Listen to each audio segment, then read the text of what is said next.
How to transfer money from USA to Europe. Now, first of all, we will use Wise. No, so if you use the link below, you will benefit from from 0 fees for transfer up to £500. Now, after that, what you need to do, open your Wise account and go to home, and now tap on send money. Now, as you can see here, tap on USD and select your destination that you want to transfer money from. In this case, it will be USD. Now, after that, select your destination, recipient destination, or recipient currency. In this case, it will be Euro. And after that, as you can see, after that, tap on send. And now what you need to do here is just type how much you want to transfer, for example, $1,000, and as you can see, and this is how much your recipient will receive. Now that tap on pay with, and now select connected bank or wire transfer, international wire, debit card or credit card. Now after that, what you need to do, select your payment method. After that, what you do, tap on add recipient. Now as you can see, tap on bank details. And now select someone else.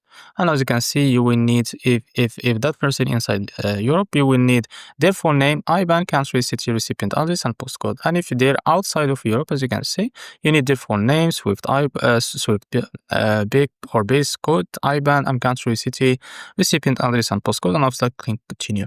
And if you use the link below, you will benefit from 0 fees for transfer up to £500. So this is how to transfer money from USA to Europe. If you found this video helpful, please like and subscribe. See you next video.